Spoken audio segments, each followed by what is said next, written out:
కృష్ణయ్య, గండవరపు కృష్ణయ్య, నలుబోలు శైలజ.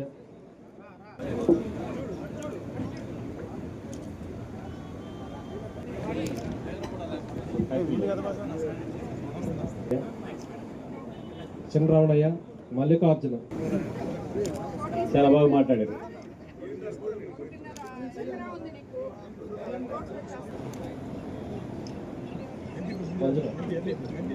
సుబ్రహ్మణ్యం, ఒంటారు సుబ్రహ్మణ్యం.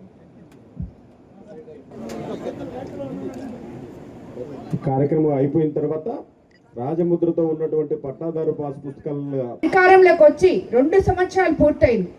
2 సంవత్సరాల నుంచి అస్తవ్యస్తంగా ఉన్న ఆర్థిక వ్యవస్థని సరిదిద్దుకుంటూ అంధకారంలో ఉన్న రాష్ట్రాన్ని వెలుగులోకి తీసుకొస్తూ ఒక పక్క సంక్షేమము, ఇంకో పక్క అభివృద్ధి 2 సమపాలల్లో తీసుకొస్తూ పేద ప్రజలకి అండగా ఉంటున్న ఈ ప్రభుత్వం అవి మాత్రమే కాకుండా ఇలాంటి పనులు, ఇలాంటి సంస్కరణలు ఎంతో మంది ఎక్కడెక్కడో అవస్థ పడుతున్న రైతులకైతేనేమి, ఎవరికైతేనేమి, మీకు అందరికీ తెలుసు. అసలు ల్యాండ్ యాక్ట్ రద్దు చేయడం మన తొలి సంతకంగా ముఖ్యమంత్రి చంద్రబాబు నాయుడు గారు అధికారంలోకి రాకముందు, ఎలక్షన్ ముందు చెప్పారు. రాగానే ల్యాండ్ యాక్ట్ రద్దు చేశారు. ప్రతి ఒక్క రైతుకి పట్టాదారు పాస్ పుస్తకాలు రాజముద్రతో ఇవ్వడం జరిగింది.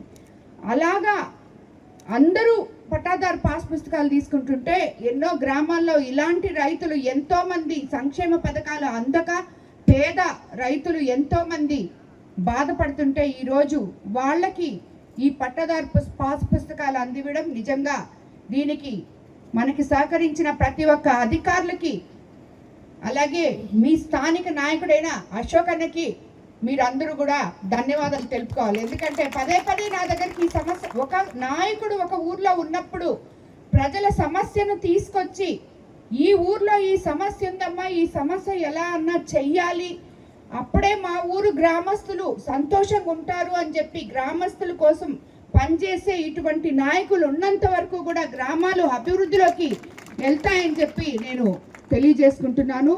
అన్న, మీరు ఇట్లాంటి సమస్య నా దగ్గరికి తీసుకొచ్చి నా చేత చేపించినందుకు నిజంగా మీకు నేను ధన్యవాదాలు తెలుపుకుంటున్నాను. అలాగే ఇందుకు సహకరించిన ప్రతి అధికారికి కూడా, ఎంఆర్ఓ గారికి అయితేనేమి, కలెక్టర్ గారికి అయితేనేమి, అందరికీ కూడా నేను ధన్యవాదాలు తెలుపుకుంటున్నాను. ఈరోజు 30 సంవత్సరాల నుంచి మూల పడిపోయి ఉంటే కదలిక రావడం, మన బిడ్డలకి మన దగ్గరే ఉద్యోగాలు వస్తాయి అని చెప్పి ఆ రోజు ఏదైతే ఎలక్షన్ ముందు మనం మాట చెప్పుకున్నామో అది అక్షరాలా తీరుతుంది. ఇప్పటి వరకు సుమారు 15,000 కోట్లు పెట్టుబడులు మన కిసాన్ సెజ్లో రావడం జరిగాయి. కాబట్టి రాబోయే రోజుల్లో మన బిడ్డలందరూ, మన యువ నాయకులు నారా లోకేష్ బాబు చెప్పినట్టు ఉద్యోగాలు మన దగ్గరకు వస్తాయి కానీ మన పిల్లలు బయటకు వెళ్ళరు అని చెప్పి చెప్పడం జరిగింది. అలాగే మన కోవూరు కాన్స్టిట్యున్సీ రాబోయే రోజుల్లో అభివృద్ధి చెందుతుందని చెప్పి నేను తెలియజేసుకుంటున్నాను. ఇందాకే చెప్పారు అమ్మ మా కోవూరు వదిలిపోవద్దని. తప్పకుండా నాకు కోవూరు ప్రజలంటే అమిత ఇష్టం. ప్రతి ఒక్క నాయకుడు, ప్రతి ఒక్కరూ కూడా ఎంతో అభిమానంగా ఉంటారు.